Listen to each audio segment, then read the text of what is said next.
नमस्कार दोस्तों, welcome to my channel Bihar affairs. दोस्तों, आज हम बात करेंगे नालंदा यूनिवर्सिटी की। बिहार के साथ साथ भारत के गौरवशील इतिहास के गाथा। ये एशिया की सबसे बड़ी यूनिवर्सिटी थी। अगर दुनिया में बड़ी यूनिवर्सिटी की बात करें तो इसका नाम सबसे ऊपर आता था। जब लाइब्रेरी का कॉन्सेप्ट कितने देशों में एग्जिस्ट भी नहीं करता था, तब यहाँ मल्टी स्टोरी बिल्डिंग थी, लाइब्रेरी थी, जिसमें 3 मुख्य लाइब्रेरी थे। दुनिया भर के छात्र यहाँ पढ़ते थे। हॉस्टल में खाने पीने की मुफ्त व्यवस्था थी। दुनिया भर से लोग यहाँ रिसर्च करने आते थे। कैसा इतिहास और ज्ञान की व्यवस्था, फिर इसको नष्ट कर दिया जाता है और ये इतिहास के पन्नों में सिमट कर रह जाता है। अगर बिहार की बात करें तो आज बिहार राज्य की स्थिति ठीक नहीं है। कोई भी इंडेक्स देख लो आप, बिहार निचले पायदान पे मिलेगा, चाहे वो लिटरेसी रेट हो। अगर लिटरेसी रेट की बात करें तो इसमें भी सबसे निचले पायदान पे खड़ा है। पर यह हमेशा से ऐसा नहीं था। बिहार की मिट्टी से ना जाने कितने महान लोग निकले हैं। जो मुख्य 2 धर्म हैं वो बिहार के मिट्टी से ही आते हैं, बौद्ध धर्म और जैन धर्म। इवन सिख धर्म का भी गहरा नाता रहा है बिहार से। पर ये सब हम लोग किसी और दिन बात करेंगे। आज कंसंट्रेट करते हैं कि नालंदा यूनिवर्सिटी पर इसको नष्ट क्यों कर दिया गया, क्या था इसका इतिहास, और भी बहुत कुछ। तो आगे बढ़ते हैं। पहला क्वेश्चन जो दिमाग में आता है कि नालंदा मोनेस्ट्री ना ही कोई राज्य था और ना ही मंदिर था जहाँ पे बहुत सारे खजाना थे, तो खिलजी ने इसे क्यों नष्ट जला दिया था। इन सब सवालों पर आज हम लोग बात करेंगे और आज इन सब सवालों पे आपको विराम लग जाएगा कि अगर नालंदा यूनिवर्सिटी क्यों जला दिया गया था खिलजी द्वारा। तो इसके पहले नालंदा यूनिवर्सिटी के बैकग्राउंड को समझ लेते हैं। नालंदा शब्द जो है संस्कृत के 3 शब्द ऐसे मिलके बने हैं, ना प्लस आलम प्लस दा। इसका अर्थ होता है ज्ञान रूपी उपहार पर कोई प्रतिबंध ना रखने से है। इसका अर्थ नालंदा का मतलब ये हुआ। नालंदा की अगर लाइब्रेरी की में बात करें तो तकरीबन कहा जाता है कि 90 लाख किताबें थीं, हज़ारों किताबें, पांडुलिपियाँ थी और हज़ारों किताबें रखी हुई थी। और ये विश्व का दूसरा सबसे प्राचीन विश्वविद्यालय माना जाता था, क्योंकि तक्षशिला पहला था और 8 साल तक ये अस्तित्व में रहा। और इसके इतिहास चीन के वेनसांग और इत्सिंग ने खोजा था और इन्हीं के साक्ष्यों से इसके इतिहास के बारे में पता चलता है। क्योंकि जितनी भी इसमें पांडुलिपियाँ और किताबें थी उसको तो जला दिया गया था और इसको दुनिया का सबसे बड़ा विश्वविद्यालय भी बताया जाता था। इस विद्यालय में चयन मेरिट के आधार पर होता था। निःशुल्क शिक्षा दी जाती थी, साथ ही उनका रहना खाना भी पूरी तरह से निःशुल्क होता था। कहा जाता है कि तकरीबन 10,000 स्टूडेंट यहाँ विद्यार्थी जो छात्र हैं वो अलग अलग जगह से आके यहाँ पे शिक्षा ग्रहण करते थे और करीब 2,000 अध्यापक थे। और ये विश्वविद्यालय भारत ही नहीं बल्कि कोरिया, जापान, चीन, तिब्बत, इंडोनेशिया, ईरान, ग्रीस, मंगोलिया और अलग अलग देशों के छात्र यहाँ आके पढ़ते थे। नालंदा में ऐसी कई मुद्राएं मिली है जिससे ज्ञात होता है कि इसकी स्थापना 5वीं शताब्दी में गुप्त वंश के शासक कुमार गुप्त ने की थी। ये गुप्ता डायनेस्टी ने, मौर्य डायनेस्टी के बाद सबसे बड़ा जो डायनेस्टी आया वो गुप्ता डायनेस्टी था। उसी के टाइम इसकी स्थापना की गई थी। और इस विश्वविद्यालय का बनाने का उद्देश्य ध्यान अध्यात्म के लिए स्थान बनाने में से था। ऐसा कहा जाता है कि गौतम बुद्ध जो थे खुद कई बार यहाँ आए थे और रुके भी थे। और नालंदा विश्वविद्यालय की लाइब्रेरी 9 मंजिल की थी। इसमें 3 भाग थे, रत्नरंजक, रत्नदधि और रत्नसागर। और इसमें से धर्मगुंज नाम की भी लाइब्रेरी थी। तो यहाँ इतनी सारी किताबें थी, इतनी, कहा जाता है कि जब खिलजी ने इसको आग लगाया तो करीब 3 महीने तक ये जलता रहा। तो सोचिए कितने किताबें थी इस लाइब्रेरी में जिसको नष्ट कर दिया गया। और इस विश्वविद्यालय में हर्षवर्धन, धर्मपाल, वसुबंधु, धर्मकीर्ति, आयुर्वेद, नागार्जुन आदि कई अन्य विद्वानों ने पढ़ाई की थी। और उस समय literature, astrology, psychology, law, astronomy, science, warfare, इतिहास, मैथ, इवन आर्किटेक्चर भी पढ़ाया जाता था। इकोनॉमिक्स, मेडिसिन, आयुर्वेद, ये सब की पढ़ाई की जाती थी। और सबसे खास बात इस विद्यालय की ये थी कि कोई भी फैसला यहाँ पे सबकी सहमति से लिया जाता था। यानी यहाँ पे लोकतांत्रिक प्रणाली थी जहाँ पे सबसे विचार विमर्श करके ही कोई फैसला लिया जाता था। अभी तो जब नालंदा यूनिवर्सिटी को आप देखेंगे तो कुछ अवशेष ही बचे हैं, 10% हिस्सा कहा जाता है कि बचा है। और जो अभी नया यूनिवर्सिटी बना है उससे कुछ दूर पे बना है। अब आते हैं कि इसको नष्ट क्यों कर दिया गया और ये कितने बार विश्वविद्यालय को नष्ट किया गया है और इसकी मरम्मत हुई है। नालंदा विश्वविद्यालय पर 3 बार आक्रमण हुआ है अभी तक, परंतु सबसे विनाशकारी हमला जो हुआ था 1193 में हुआ था, जब बख्तियार खिलजी के द्वारा सबसे प्राचीन नालंदा विश्वविद्यालय को जलाकर नष्ट कर दिया गया था। तो ये क्यों खिलजी ने इस नालंदा यूनिवर्सिटी को ही चुना और इस पे ही क्यों हमला किया, इसके पीछे बहुत रोचक कहानी है। और प्राचीन भारत में नालंदा विश्वविद्यालय उच्च शिक्षा का सर्वाधिक महत्वपूर्ण और विश्वविख्यात केंद्र था और ये दुनिया का सबसे पुराने विश्वविद्यालयों में से एक था। इसकी स्थापना 5वीं शताब्दी में गुप्त वंश के शासक सम्राट कुमार गुप्त ने की थी और महेंद्र द्वितीय के खिताब को अपनाया था कुमार गुप्त ने। और ये विश्वविद्यालय पटना के वर्तमान बिहार राज्य में करीब 90 किलोमीटर दक्षिण पूर्व और राजगीर से करीब 11 से 12 किलोमीटर उत्तर में एक गांव के पास स्थित है, अगर इसकी लोकेशन की बात करें तो।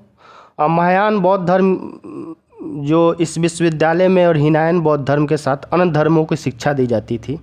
कनिष्क के टाइम ये महायान धर्म की स्थापना की गई थी, जो 4th बुद्धिस्ट काउंसिल हुआ था। और महायान और हीनयान में एक फ़र्क जान लीजिए आप। महायान बौद्ध धर्म मतलब उस मानने वाले हैं जो मूर्ति पूजा पे विश्वास करते हैं। हीनयान धर्म में, बौद्ध धर्म में मूर्ति पूजा का विशेषता नहीं दी गई है, क्योंकि अगर गौतम बुद्ध के भी अगर आप विचार को माने तो कभी इसके पक्ष में नहीं थे कि उनकी मूर्ति बना के पूजा की जाए। तो ये 2 धर्म है और इसकी ही शिक्षा दी जाती थी, विशेष रूप से इसकी शिक्षा दी जाती थी। और अनेक देशों के छात्र पढ़ने आते थे। अनेक पुराभिलेखों और 7वीं 10वीं सदी में भारत भ्रमण के लिए आए चीनी यात्री जो वेनसांग और इत्सिंग के यात्रा विवरणों से इस विश्वविद्यालय के बारे में विस्तृत जानकारी प्राप्त होती है। चीनी यात्री जो वेनसांग यहाँ लगभग 1.5 साल रहे थे, करीब यहाँ भारत में तो 15 साल रहे थे, लेकिन कहा जाता है अलग अलग जगह किताबों में आपको अलग अलग चीज़ें मिलेंगी, लेकिन करीब 1 साल से 1.5 साल रहे थे। पहले वो आए थे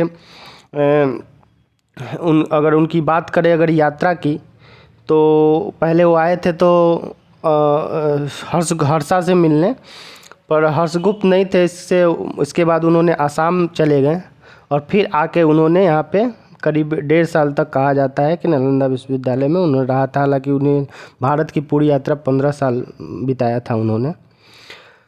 अगर आगे बढ़ें तो इस नालंदा विश्वविद्यालय पर 3 बार नष्ट कर दिया गया था, लेकिन केवल 2 बार ही इसको पुनर्निर्मित किया गया। 2 बार इसको रिकंस्ट्रक्शन हुआ इसका, लेकिन ये टोटल 3 बार इस पे हमला हुआ है। और तीसरा हमला इतना विध्वंसक था कि सब कुछ जल के राख हो गया। पहला विनाश जो हुआ संत स्कंदगुप्त 455 से 467 ईसा पूर्व में के शासनकाल के दौरान मिहिर कुल के तहत हुन जो थे कारण हुआ था, उन्हीं के कारण। लेकिन स्कंदगुप्त के उत्तराधिकारियों ने पुस्तकालय की मरम्मत कराई और एक बड़ी इमारत के साथ सुधार दिया था। दूसरा विनाश जो हुआ गौदास ने किया था 7वीं शताब्दी में।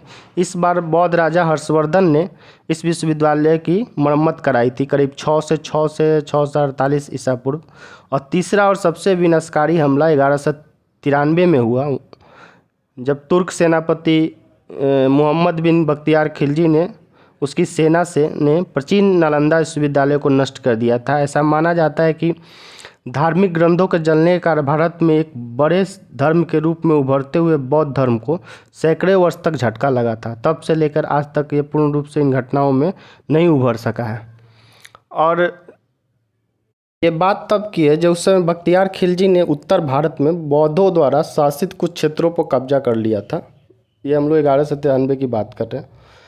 एक बार वो काफ़ी बीमार पड़ा, उसने अपने हकीमों से काफ़ी इलाज करवाया, मगर वह ठीक नहीं हो सका और मरने की स्थिति में पहुंच गया था। तभी किसी ने उसको सलाह दी कि वो नालंदा विश्वविद्यालय के आयुर्वेद विभाग के प्रमुख आचार्य जो थे राहुल श्रीभद्र थे उस टाइम, श्रीभद्र को दिखाए और इलाज करवाए, परंतु खिलजी इसके लिए तैयार नहीं था।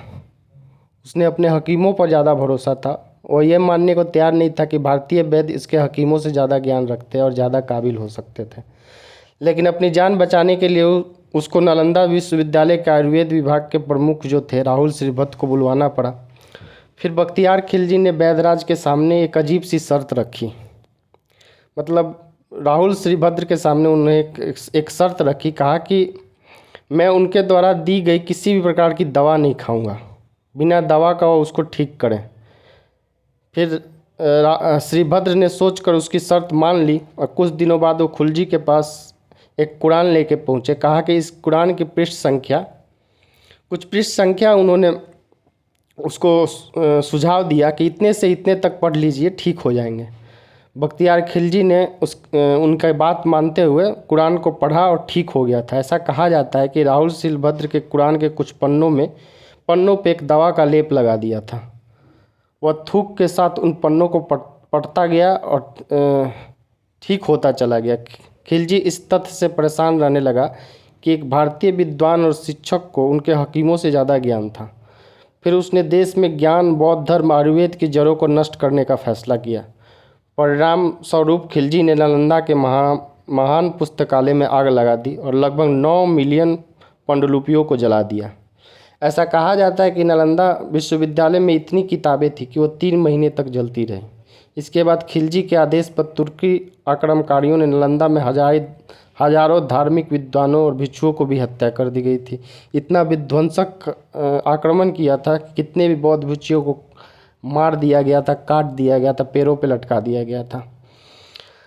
अब तबाकते नासरी के आधार पर नालंदा विश्वविद्यालय का विनाश कैसा हुआ था, ये भी उसमें भी कुछ दिया गया है, उसके बारे में भी हम लोग आगे बात करते हैं। तबाकते नासरी की बात करें तो फारसी इतिहासकार मिन्हाजुद्दीन सिराज द्वारा रचित की गई पुस्तक है और इसमें मोहम्मद गोरी की भारत का विजय तथा तुर्की सल्तनत के आरंभिक इतिहास के लगभग 1260 ईस्वी तक की जानकारी मिलती है। और इसमें नालंदा विश्वविद्यालय के बारे में जिक्र करते हुए बताया है कि खिलजी और उसकी तुर्की सेना ने हजारों भिक्षुओं और विद्वानों को जलाकर मार दिया था, क्योंकि वह नहीं चाहता था कि बौद्ध धर्म का विस्तार हो और वह इस्लाम धर्म का प्रचार प्रसार करना चाहता था। और उन्होंने भी इस चीज़ का जिक्र करते हुए कहा है कि नालंदा में की लाइब्रेरी में उसने आग लगवा दी और सारी पांडुलिपियों को जला दिया और कई महीनों तक ये आग जलती रही। इस तरह नालंदा यूनिवर्सिटी का नष्ट किया गया खिलजी द्वारा और ये बहुत दुखद था, क्योंकि समझिए कि 90 लाख पांडुलिपियाँ और कितने हजारों पुस्तकें थी और उससे कितना कुछ आने वाली पीढ़ी को मिल सकता था और इससे कितने रिसर्च हो पाते अगर किताबें मिल पाती तो आज भारत कहाँ से कहाँ होता। और भारत को इसी तरह नहीं सोने की चिड़िया बोली जाती थी कि यहाँ सोना बहुत होता था। एक कारण ये भी था कि यहाँ ज्ञान का भंडार था भारत में और अलग अलग देशों, अलग अलग दुनिया के अलग अलग जगह से लोग आके यहाँ शिक्षा ग्रहण करते थे। तो ये था दोस्तों नालंदा यूनिवर्सिटी का इतिहास। अगर आपको इन्फॉर्मेशन अच्छी लगी हो तो please subscribe this channel for more update, like, share and comment. और मैं आपसे वादा करता हूँ कि आने वाले टाइम में मैं एक सीरीज लेके आने वाला हूँ, जो हम लोग बिहार और अपने देश के, बिहार के साथ साथ अपने पूरे देश के इतिहास के बारे में जानेंगे और इससे जो छुपी हुई कहानियाँ हैं उसको हम लोग उजागर करेंगे। तो please subscribe this channel, like, share and comment. Thank you.